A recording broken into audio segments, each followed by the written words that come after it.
Como não vai dar tempo de falar de todos os filmes, eu vou colocar nos slides as sinopses de todos e depois eu vou abordar alguns deles.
O foco desta comunicação é, por meio dos filmes, trazer depoimentos, testemunhos, experiências de resistência política na ditadura militar brasileira.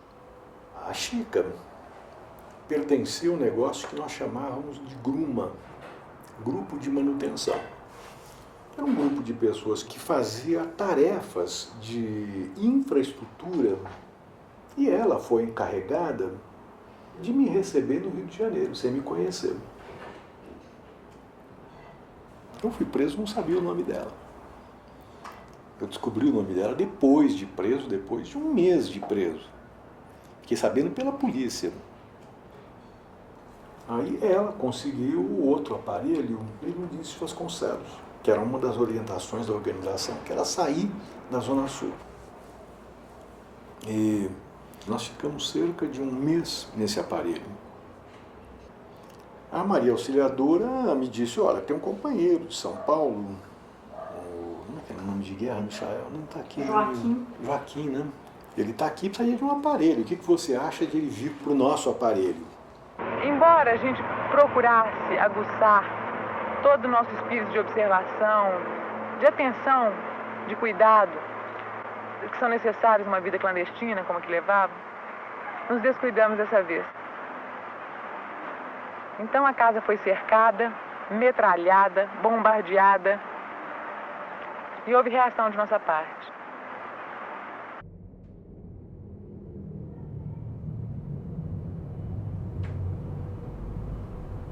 Chegando no pé da Vila Militar,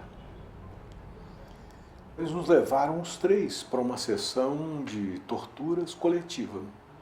Os três pelados, os três algemados. Eu não lembro como é que as algemas dele, as minhas estavam para trás. E tentando nos fazer ter práticas que fossem humilhantes para Maria Auxiliadora e vice-versa, que fossem humilhantes para nós, obrigando a fazer certas coisas, comentários, gritos, enfim. Aquela tipo de comportamento que eles têm. Aí eles pegavam o cacetete, empurravam o cacetete no meu corpo contra a parede, faziam simulação de ato sexual. Depois pegaram os dois rapazes e empurravam eles contra mim, tentando fazer com que eles me abraçassem e beijassem o corpo, essa coisa assim. Quando o Eduardo caiu, eu já estava no DOPS. Os 10 dias que a gente ficou lá, que ele ficou lá, eu não vi. Isolaram ele. Mas a gente ouvia.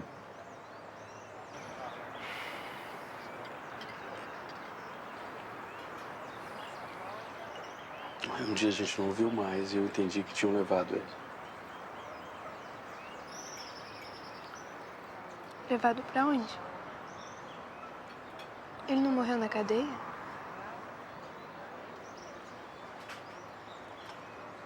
Não. Aqui estão os nomes, olha, de todas as pessoas que eu procurei para saber sobre a prisão do seu pai. Tá vendo? Os colaboradores, as reuniões, nas igrejas, as atas, tá tudo aqui. Você descobriu alguma coisa? Não muita coisa até agora. Então, você encontrou com essas pessoas todas pra nada? Como pra nada? Imagina, muitas dessas informações serviram para outras famílias de desaparecidos. Essas mães todas aqui e eu, nós temos nos ajudado muito. Bom, você acha que um dia a gente vai saber mesmo? Joana, o importante é a gente continuar procurando e lutando para que o Estado reconheça o seu crime.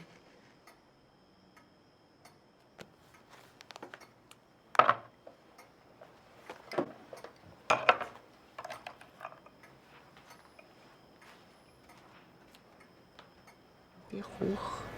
71, 72, porque era muito comum aparecer aquelas historinhas de farsas, né? De alguém que foi preso, atropelado, tentou fugir e algum companheiro nosso é morto. É porque 71, 72, eles não prendiam mais, eles matavam. Pessoas estavam sendo mortas e de repente a gente via na televisão um morto, ou da LN, ou enfim, de outra organização. E também alguns chegavam e alguns eram levados de lá para tortura. Isso destabilizava muitas pessoas. E eles diziam pra gente, bom, você foi presa, acabou. Acabou. Mas continuar um mínimo de resistência, mesmo pequena, porque em alguns momentos mais graves, né, de tortura na UBAN, no DOPS e tal, você consegue Pequenas coisas. pequenininhas coisas, né? O corpo todo doído, aí você mexe um pouquinho. É o valor, a importância das pequenas Um momento em que conquistas. você não sabe se vai viver ou não. Eu ouvi eles discutindo na UBAN se me matavam ou não, na sala ao lado. Tem um momento que eles são donos da tua vida e morte, mas tem um momento que você diz, talvez eu sobreviva. Por que a UBAN fazia batida? Porque o presídio Tiradentes era, vamos lembrar, o paraíso. O que você tem no paraíso? Você tem documentos, você tem denúncia de tortura, né? Você tem tudo e tem livro também. Comunista e tal, como eles chamavam. Subversivo, livro que não podia estar lá. O que é a prisão? Ela é um controle do espaço e do tempo. E define o que você faz no seu cotidiano e como você faz. E te isola. Então, qual era o nosso objetivo? Não nos isolar, ter o controle do nosso espaço, dentro das nossas possibilidades e do nosso tempo. Como é que você não se isola? Você tem de ler.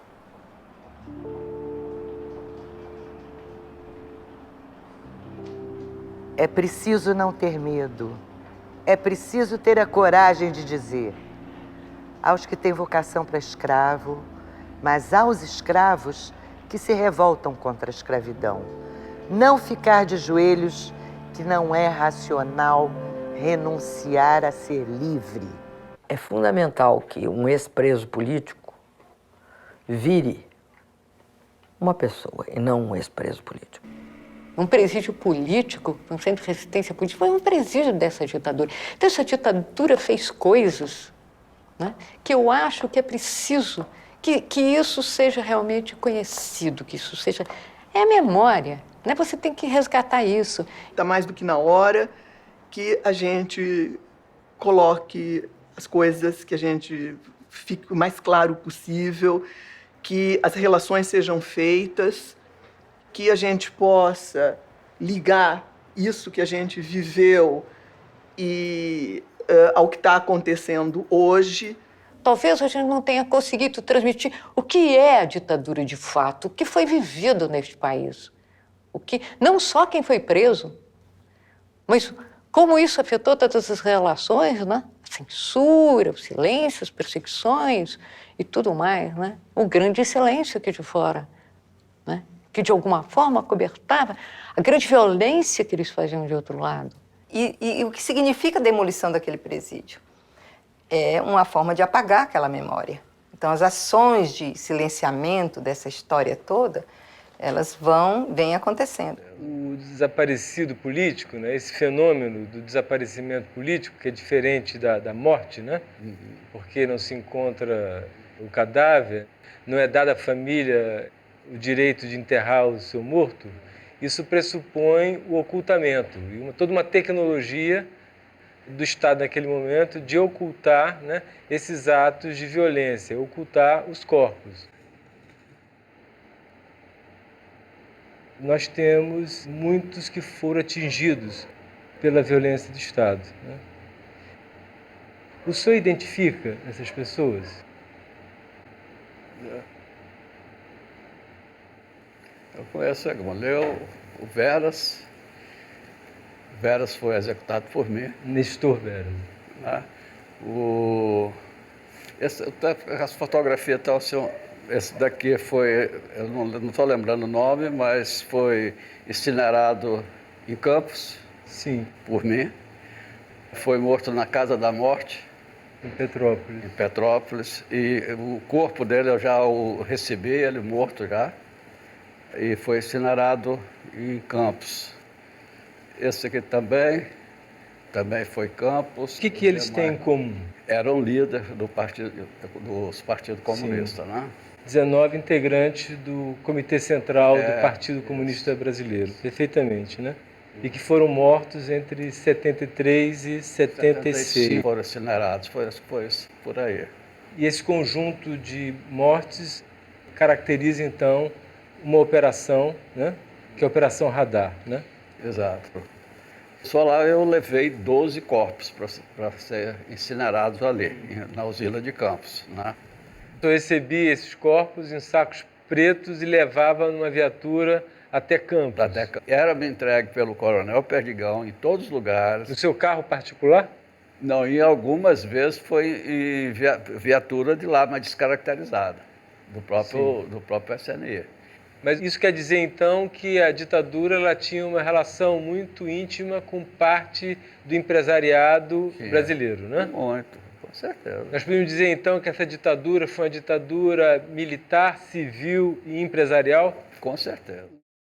Os filmes trazem, portanto, experiências de resistência política na ditadura militar brasileira e as consequências disso, principalmente na vida de quem sobreviveu e de suas famílias. Permitem os personagens, as testemunhas, narrarem o que vivenciaram durante o estado de exceção brasileiro e criam um panorama diversificado sobre o período ditatorial, conservam essa memória, ressignificando esse tempo histórico. Jean Ganebin destaca uma importante noção de testemunha. Não é somente aquele que sofreu e viu com seus próprios olhos a barbárie, mas também aquele que consegue ouvir a narração insuportável do outro e que aceita que suas palavras levem adiante, como num revezamento, a história do outro. Porque somente a transmissão simbólica, assumida apesar e por causa do sofrimento indizível, somente essa retomada reflexiva do passado, pode nos ajudar a não repeti-lo infinitamente, mas a ousar esboçar uma outra história e a inventar o presente.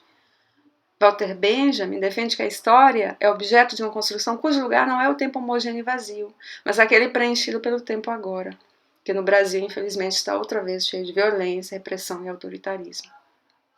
Paul Ricard, por sua vez, argumenta que a história é simultaneamente narrativa e processo real das ações humanas, e que a história deve estar em favor da reconstrução do passado.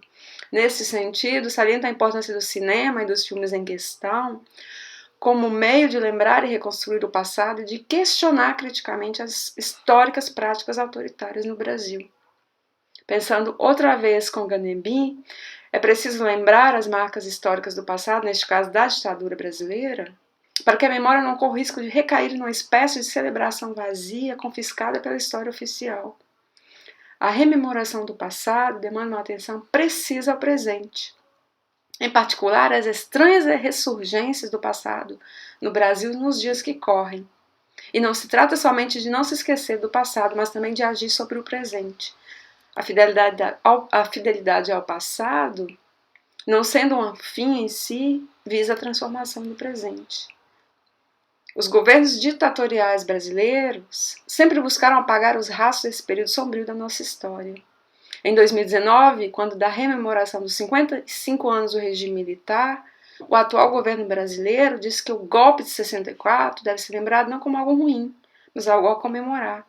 Ora, esse revisionismo histórico, ou negacionismo, é no mínimo doloroso para quem sofreu as agruras da ditadura. É típico das práticas de governos autoritários. Essa estratégia consiste em abolir as provas dos crimes, silenciar e apagar os rastros desse passado. Destruir toda uma história e memória, esquecer os mortos, as torturas, o destino dos desaparecidos políticos. Por muitos anos e ainda hoje, muitas pessoas que sofreram durante o estado de exceção no Brasil se silenciaram por medo e pelo trauma que carregam. Então, uma tarefa política seria lutar contra o esquecimento e lutar contra a repetição desse terror. E saber onde estão os corpos dos desaparecidos políticos, lembrar da existência deles, de todos que resistiram à ditadura, contra a ditadura e em favor da democracia e da liberdade, para repensarmos essa página infeliz da nossa história e melhor vivermos no presente.